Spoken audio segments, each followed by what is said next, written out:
Hey everyone, my name is Zania. Welcome to my YouTube channel. So today I'm going to be talking about high-risk pregnancies, and I'm currently going through a high-risk pregnancy right this second. I am 27 weeks. On Sunday I'll be 28 weeks. So basically I'm in my second trimester, the last week of my second trimester. Sunday I will be officially in my third trimester, and the third trimester goes from 28 weeks to 40 weeks.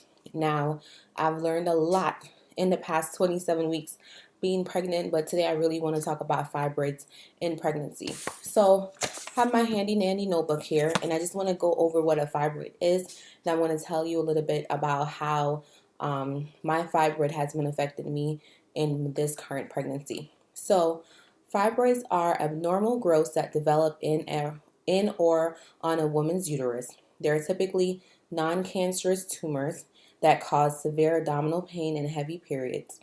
And you can have one fibroid or you can have more than one. It just depends. It differs in every single pregnancy. I'm going to get up really quick so you guys can see my tummy, and I'll tell you a little bit more about where my fibroid is on my stomach.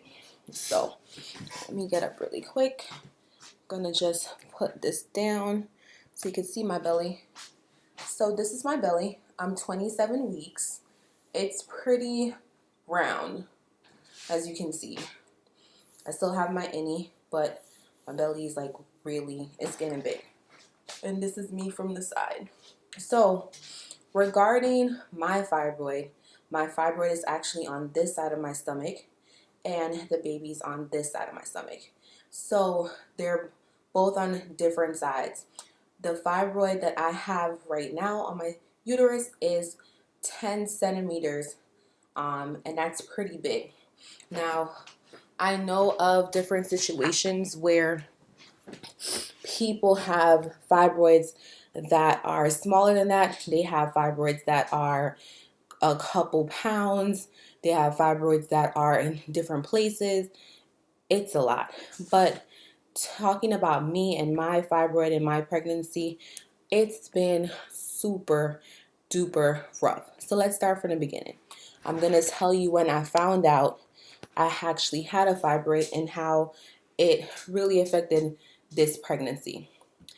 I remember talking to you guys earlier in an earlier video telling you how I got pregnant. If you haven't watched that video, I would advise you to watch that video first and then come and watch this video second, because it would make a little bit more sense. Found out I was pregnant in December, and now we're in June, right, of 2019. When I found out I was pregnant, I ended up going for a 7-week sonogram. And that sonogram is basically the one that they check to see if you're still pregnant. They check to see if the pregnancy is going well and exactly where you are pregnant, because a lot of people, you'll get pregnant and everything will be going well, but you'll actually be pregnant on your fallopian tube, which is not good at all whatsoever, because of course the baby's going to grow and your fallopian tubes are super duper small. So I believe that's called an ectopic pregnancy. So they would actually have to get rid of the baby because you would die if the baby kept growing on your fallopian tube. So they checked me, and the embryo was in a really good spot, so no worries about that. They did 2 different examinations. They did a sonogram on the outside of my stomach, and they did a sonogram that was inside of me. So that was super invasive, but things have to get done, right? Because when I went to my OBGYN and she confirmed that I was pregnant via a blood test, she said to me she's going to do the normal routine exams that are normally done when you're pregnant, or even if you're not pregnant. So I did a pap smear and I did a pelvic exam, and of course they tested for diseases, STDs, HIV, all that good stuff. Okay, I'm there. I do my what is it called, my pap smear, and then she does a pelvic exam. When she's doing the pelvic exam, she says to me she thinks I have a fibroid, but she's not 100% sure, so she's going to send me for a sonogram. When I'm there for the sonogram and they do the one on the outside, she says to me, the technician that's doing it, she's like, I think I see a fibroid, but I'm not entirely sure. So to make sure you have one and to check on the size of it, I'm going to do an examination, which requires me to put like a camera up inside of you. Now, this pen, I wish it was as small as this pen. The thing that they use, because it has a camera on the end of it, is at least as long as my arm. So like from here to here, right? And I'm seriously not even exaggerating. It's really that long. And they go up inside your vagina and they're checking each ovary. So it's super uncomfortable. They do it from one ovary, come back to the middle, to the next ovary, come back to the middle, and if they see something, they zoom in and they capture whatever images they need to capture, then they come back outside. Now, lo and behold, I had a fibroid. The fibroid at that point was 7 centimeters. I'm like, oh my God. If you know how much a woman's vagina dilates, when she is pregnant, it opens up to 10 centimeters, which is the size of a newborn's head. So 7 weeks pregnant, I had a 7 centimeter fibroid. And the technician said to me that it's likely to grow because the fibroids feast on blood supply, and that's what makes them grow. Of course, it also feeds on hormones, and you have plenty of hormones if you're pregnant. So just imagine how big a fibroid can actually get, right? Super big. Of course, can cause a lot of pain. Going back to what I was saying earlier when I gave you the definition. So I was there 7 weeks pregnant, super duper scared, left the doctor. Me and my husband are like, well, we're going to leave it in God's hands because we don't know what's going to happen. Anything can happen because if you have a miscarriage anywhere before 20 weeks, it's still considered a miscarriage.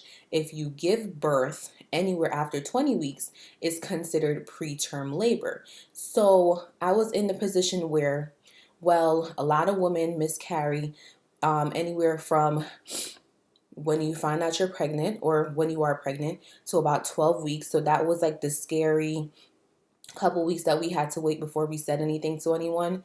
And then after that, you're just kind of crossing your fingers and your toes, hoping that nothing's going to happen to the baby. And that's kind of where I'm still at right now because, of course, I told you before, my fibroid is 10 centimeters and the baby's on the other side. So I low-key feel like I'm carrying twins because I have this fibroid on this side and then the baby's on this side. And it's super duper rough trying to deal with all things that come with pregnancy. And on top of that, you have to be worried that your fibroid is competing with your baby for blood supply. Now, regarding that, yes, I have had complications already in this pregnancy because of this stupid fibroid. About, I want to say 2-3 weeks ago, I went to the emergency room for abdominal pain and I was 23 weeks pregnant. I could not even walk into the emergency room. I had to be wheeled in via wheelchair. Made it upstairs. I was in so much pain. They thought I was basically 40 weeks pregnant and ready to give birth. They were like, oh, you're in labor. And I'm like, no, it's too early for that. I'm only 23 weeks. They're like, why are you in so much pain? Like, I have a fibroid. They're like, aha, that's why you're in pain. So, of course, I go through registration and everything, go to triage, and the first thing they want to do is check my blood pressure, check to see if the baby's heart rate is okay, check to make sure the baby's okay, of course. So they put the belly band on you, they try and find the baby. They call it tracing, so they're technically supposed to find the baby for at least 20 minutes, constant, just making sure that his heart rate is constant for 20 minutes, and then if anything is left that they need to check for him, they'll do that. So I was in so much pain that this kid was just up, down, and around. Like, he was everywhere. Like, if they found him in one place, he would be there for 5 minutes. He would hear something, which is probably me groaning, and go somewhere else. They would find him for another 5 minutes, and then he would come back. He was technically just not cooperating at all whatsoever. Um, I want to rate my pain level anywhere from a 1 to a 10. And I was at a 6. It was really, really bad. So they gave me some medication for the pain. My maternal fetal medicine doctor, which is basically a high-risk doctor, had already warned me that the fibroid would probably cause me pain sometime in my pregnancy and that I would need to seek medical treatment for that pain. But it never dawned on me that I would be in the hospital. So my blood pressure is super duper high because of the pain that I'm going through, and they decide to keep me. So I'm then admitted to the hospital Sunday night into Monday morning. They keep me, they watch the baby, they see how my pain level is doing, and the pain slowly but surely goes away from the medication that they give me. All right, it's now Monday. I'm discharged from the hospital, and I get home maybe around 3:30, 4 o'clock. I get home, the first thing I do is I tell my husband, like, hey, I'm gonna take a shower. He had got me some food to eat. I ate it, took a shower, laid down, took a nap. I woke up, I had a fever that was over 100 degrees Fahrenheit. The pain was back, and my blood pressure was high. It was like 170 over, I can't even remember, probably over 100, which is not good because if you know blood pressures, they should be 120 over 80. That's the normal blood pressure. So the doctor, so we reached out to the doctor. The doctor's like, okay, bring her back in, okay, because of course she's back in pain. Her blood pressure's elevated. That's not good for the baby. So we went back to the hospital just after being released, I would say not even 3 hours. And I was there from Sunday night to Wednesday night because of this fibroid pain. So if you're out there and you're dealing with fibroid pain, I feel your pain. I said to my husband at one point, I don't know if I could do this anymore. I honestly don't know if I could do this anymore because one thing about the fibroid pain is that you're not entirely sure when the pain's going to wear off. I said to him, I would rather just be in labor, honestly, because at least there's an end to the pain. At least there's a reason why you're in pain. It's like just being in pain just to be in pain for days on end. Absolutely ridiculous. And there's nothing they can really do for you. They're giving you Tylenol or something like Tylenol in the hospital just because they don't want to hurt the baby. And it's super duper rough. But I'm going to cut this video right here and right now. What I will do is come back with part 2 of this video. So if you enjoyed this part 1 of the video, please, if you can, like, comment, and subscribe. And I'll see you guys next time. Bye.